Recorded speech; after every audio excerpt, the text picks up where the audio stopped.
Le président Abdel Fattah el-Sisi s'est entretenu aujourd'hui avec le Premier ministre Mostafa Madbouli, le ministre de l'Agriculture Saïd Al-Qusseir et d'autres hauts responsables du gouvernement. Le porte-parole de la présidence a affirmé que la réunion a porté sur plusieurs projets nationaux dans le domaine de la sécurité alimentaire. Lors de la réunion, le chef de l'État a enjoint de fournir toutes les ressources nécessaires pour développer le système de la richesse piscicole. Le président el-Sisi a aussi examiné les projets d'élevage des bétails ainsi que le développement des centres de collecte laitière à travers le gouvernement, à travers le pays. D'autre part, le président Abdel Fattah el-Sisi a affirmé que l'Égypte tenait à renforcer les relations bilatérales avec la Lettonie, à poursuivre la coordination entre les deux pays en ce qui concerne les dossiers politiques d'intérêt commun. Le président Sisi s'est exprimé lors de sa réunion avec le ministre des Affaires étrangères de la Lettonie, Edgar Rinkēviks. Au cours de l'entretien, le président Sisi a salué les activités des entreprises lettoniennes en Égypte, a exprimé l'aspiration de l'Égypte à intensifier la coopération avec la Lettonie dans les domaines de la télécommunication, de l'enseignement, du tourisme et de la technologie d'information. De son côté, le chef de la diplomatie de la Lettonie a affirmé l'intérêt que portait son pays pour coopérer pleinement avec l'Égypte dans le cadre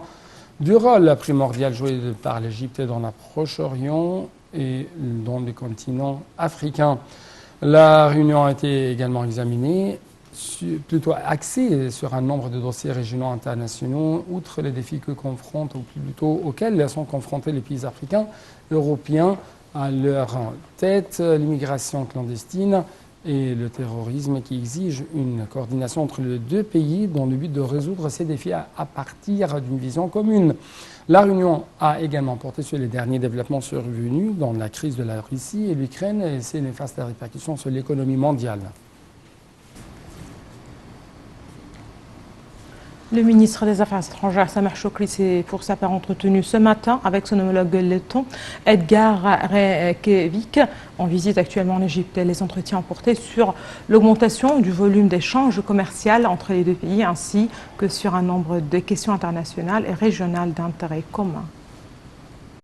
Le ministre des Affaires étrangères, Sameh Shoukry, a déclaré que les entretiens avec son homologue letton ont été constructifs et fructueux, tout en espérant poursuivre l'entente conjointe entre les deux pays, ainsi qu'entre l'Égypte et l'Union européenne. Les pourparlers entre les deux hauts responsables ont porté sur les moyens de renforcer les relations bilatérales dans divers domaines. Ils ont aussi porté sur les forts liens entre l'Égypte et l'Union européenne. Les entretiens ont également abordé l'augmentation du volume d'échanges commerciaux entre les deux pays, ainsi que sur un certain nombre de questions internationales et régionales d'intérêt commun. Le chef de la diplomatie, Sameh Shoukry, a souligné que les entretiens avec son homologue letton étaient axés sur le renforcement de la coopération entre les deux pays dans tous les domaines, outre la signature d'un accord de coopération entre l'Égypte et la Lettonie dans le domaine de l'enseignement et de la science, notant qu'il y a un intérêt à renforcer la coopération avec la Lettonie. De son côté, le chef de la diplomatie de la Lettonie a affirmé l'intérêt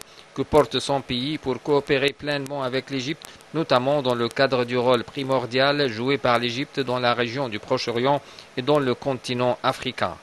Sameh Shoukry a exprimé sa volonté de s'entretenir avec son homologue letton la semaine prochaine au cours du Conseil du partenariat entre l'Égypte et l'Union européenne, ensuite au secrétariat général des Nations unies, ceci avant de se rencontrer à Sharm el-Sheikh à l'occasion de la conférence sur le changement climatique qui doit avoir lieu au novembre prochain.